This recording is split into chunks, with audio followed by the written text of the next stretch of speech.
અરે, હજુ કેમ નિષ્ઠા આવી નહીં હોય? ક્યારનો રાહ જોઈને ઊભો છું. અરે અંકલ, તમે? હા, મને ખબર છે તું અહીં કોની રાહ જોઈને ઊભો છો, અને એ ખબર છે કે તું અને નિષ્ઠા બંને પ્રેમ કરો છો ને લગ્ન કરવા માગો છો. પણ મારી પસંદ તો કંઈક અલગ જ છે. એટલે અંકલ, તમે એમ કહેવા માગો છો કે હું તમને પસંદ નથી? હા, તું મને બિલકુલ પસંદ નથી. હા, કારણ કે તું ને નિષ્ઠા પ્રેમ કરો છો, લફડા કરો છો. મને આવા લફડાબાજ છોકરા જરાય પસંદ નથી. મારે કાંઈ નથી જાણવું તું શું કરે છે, તારા ઘરમાં કોણ કોણ છે, શું ધંધો કરે છે. બિલકુલ કોઈ પણ જાતનો રસ નથી મને તારામાં. એટલે હું તને કહું છું કે તું છે ને મારી છોકરીના જીવનમાંથી ચાલ્યો જાય છે. હા અંકલ, તમે કહો છો તો હું ભૂલી જઈશ નિષ્ઠાને. અને તમે મને ખરાબ માની જ લીધો છે તો પછી આગળ મારે કાંઈ કહેવાનું રહેતું જ નથી. પણ અંકલ, એકવાર તમે મને છે ને નિષ્ઠાને મળવા મોકલજો. હું એને મારી રીતે સમજાવી દઈશ. હું એને પ્રેમથી સમજાવી દઈશ કે આપણા લગ્ન શક્ય નથી. હું એને પ્રેમથી ના પાડી દઈશ. ઠીક છે, મળી લેજે તું. અને હા, પછી બીજી વખત મારી દીકરીને મળવાની કોશિશ બિલકુલ નહીં કરતો. અરે ભગવાન, શું થઈ ગયું? કેયુર, તું કેમ અહીંયા આવી રીતે ઊભો છે? શું થયું તને? કંઈ નહીં. સોરી, આવા મને થોડુંક લેટ થઈ ગયું. કંઈ વાંધો નહીં, અત્યારે તો મળ્યા ને. અને જો નિષ્ઠા, મારે તને એક વાત કહેવી છે. એટલા માટે જ મેં તને અહીંયા બોલાવી છે. અરે, શું વાત કરવી છે? બોલ ને. નિશા, છેલ્લા ઘણા સમયથી મને છાતીમાં દુખાવો રહેતો હતો, એટલે કે રહે છે. તો મેં ડૉક્ટરને બતાવ્યું. ડૉક્ટરે તપાસ કરી તો મારા હૃદયની બાજુમાં એક ગાંઠ છે, એ કેન્સરની છે. ઓહ નો. ડૉક્ટરે કહ્યું છે તમને કેન્સર છે. અરે કેયુર, આવું ના બની શકે. આવું ના બની શકે. સાચું કહું છું નિષ્ઠા, હું ખોટું બોલીને મને શું ફાયદો? મને ખરેખર કેન્સર છે. આ વાતની જાણ મેં મારી બેનને પણ કરી દીધી છે. ના, આવું કોઈ દિવસ બની જ ના શકે કેયુર.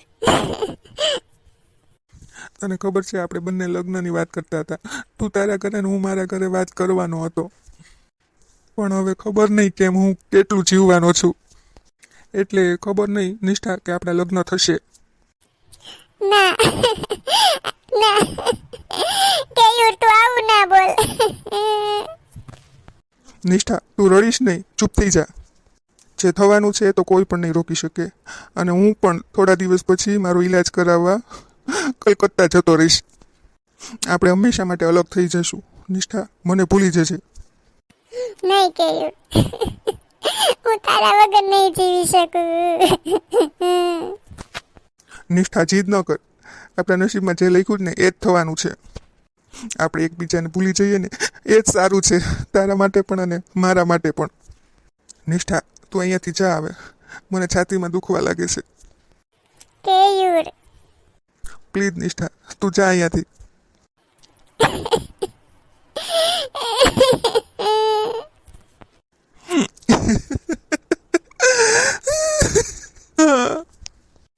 પણ મહેશભાઈને તારા અને નિષ્ઠાના લગ્નથી વાંધો શું છે? કેમ ના પાડે છે? હું અને નિષ્ઠા એક સારા મિત્ર છીએ અને પ્રેમ પણ કરીએ છીએ. મહેશભાઈ માને છે કે પ્રેમ કરવાવાળા છોકરા સારા નથી હોતા. લુચ્ચા અને લફંગા હોય છે, આવારા હોય છે. પણ ભાઈ, પ્રેમ તો એક પવિત્ર વસ્તુ છે. પ્રેમ એકબીજા કરતા હોય, બંનેની મરજી હોય અને લગ્ન કરે તો એ તો સારું છે. એમાં ખોટું થોડું છે? ભાઈ, એવું હોય ને તો હું કાલે મહેશભાઈ પાસે જઈશ અને એમને સમજાવીશ. નહીં બેન, કદાચ તમે જાશો અને સમજાવશો ને તો પણ એ નહીં સમજે. કારણ કે એના મનમાં જે મારી છાપ પડી ગઈ છે ને એ કોઈ દિવસ નહીં ભૂસાય. મેં નિષ્ઠાને પણ ખોટું બોલીને કીધું છે કે મને કેન્સર છે. એમ કરીને મેં એની સાથે સંબંધ તોડી નાખ્યો છે. હું થોડા દિવસ આ શહેર છોડીને જવા માગું છું. અને મારા નસીબમાં હશે તો મને પ્રેમ કરવાવાળી બીજી છોકરી મળી જશે. એક્સક્યુઝ મી, તમે કેયુર રાઈટ? હા, તમે? હું કાદંબરી. હા સારું થયું તમે ઓળખી તો ગયા. હા, ઓળખી તો જાવ જ ને. તમે એ જ ઓફિસમાં કામ કરો છો ને જ્યાં હું કરું છું? હા, મેં કીધું લાવ થોડીક વાત કરીએ, થોડીક ઓળખાણ કરીએ. અને એમ પણ આ શહેર મારા માટે અજાણ્યું છે અને કોઈ મિત્ર પણ નથી. હું બનીશ ને તમારી ફ્રેન્ડ. અને આ શહેરમાં નવા નવા આવ્યા છો, તમને ફાવે તો છે ને? ના, ધીમે ધીમે સેટ થઈ જઈશ.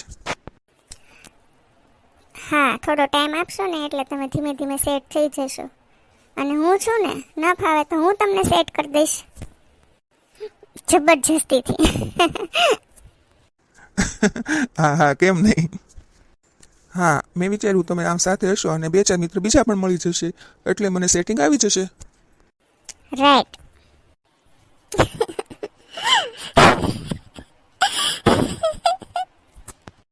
બેટા, તું આમ ક્યાં સુધી રડ્યા કરીશ? કેયુર તારા નસીબમાં નથી તો એની પાછળ આમ જીવ બાળીને રોવાથી કોઈ ફાયદો નથી.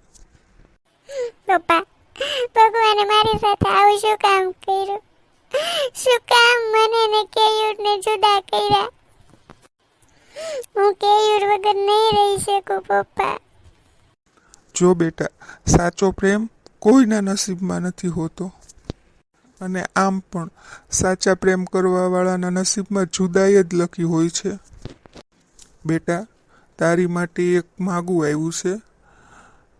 મારા મિત્ર કહેતા હતા છોકરો બહુ ડાયો છે, સારો છે, સંસ્કારી છે. જોકે મેં જોયો નથી હજી. જો તું કહેતી હો તો હું કાલે જોઈ આવું. ના પપ્પા, મારું મન નથી લગ્ન કરવાનું, પણ મારી ઉંમર નાની છે એટલે મન સાથે સમાધાન કરવું જ પડશે. તમે જોઈ આવો, જાઓ. જો એ છોકરો તમને ગમે ને તો નક્કી કરીને જ આવજો. ઠીક છે બેટા, હું એડ્રેસ મંગાવી લઈશ અને કાલે જ એ છોકરાના ઘરે જઈને જોઈ લઈશ. કેયુર, ભગવાન મારી સાથે આવું કેમ કર્યું તમે? બેન, બહાર આવજે. અરે, આવી ગયા તમે? સારું કર્યું, સારું કર્યું.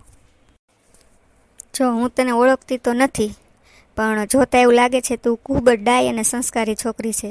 તો આજથી તારે મારા ભાઈનું અને આ ઘરનું ધ્યાન રાખવાનું છે. બેન, તમે સહેજે ચિંતા ન કરો. મારી જવાબદારીને હું પૂરેપૂરી સંભાળીશ અને તમને કોઈ દિવસ ફરિયાદનો મોકો નહીં આપું. ભાઈ, તમે બંને મંદિરે પગે લાગી આવ્યા માતાજીએ? અરે બેન, એ તો હું ભૂલી જ ગયો.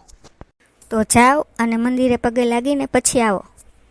હા બેન, પેલા આમ દર્શન કરી આવીએ પછી આવીએ. હે ભગવાન, મારા ભાઈ ભાભીની જોડી અખંડ રાખજે. જય શ્રી કૃષ્ણ બેન. જય શ્રી કૃષ્ણ. આવો આવો. તમારી ઓળખાણ ન પડી મને. બેસો બેસો. મને ઓલા માણેકપુરવાળા નારણભાઈ છે ને, એણે અહીંયા મોકલ્યો છે. બરાબર બરાબર, નારણભાઈ મોકલ્યા છે. શું કામ હતું, બોલો ને. એમણે એમ કીધું હતું કે દેવજીભાઈના દીકરાનું સગપણ કરવાનું છે. તો એ દીકરો તમારે શું થાય? મારે ભાઈ થાય. ક્યાં છે તમારો ભાઈ? અત્યારે એ શું કરે છે, નોકરી કે બિઝનેસ? મારો ભાઈ એક મુંબઈની કંપનીમાં જોબ કરે છે. અને કાકા, જો તમે માગું લઈને આવ્યા હો ને તો તમે મોડા પડ્યા છો.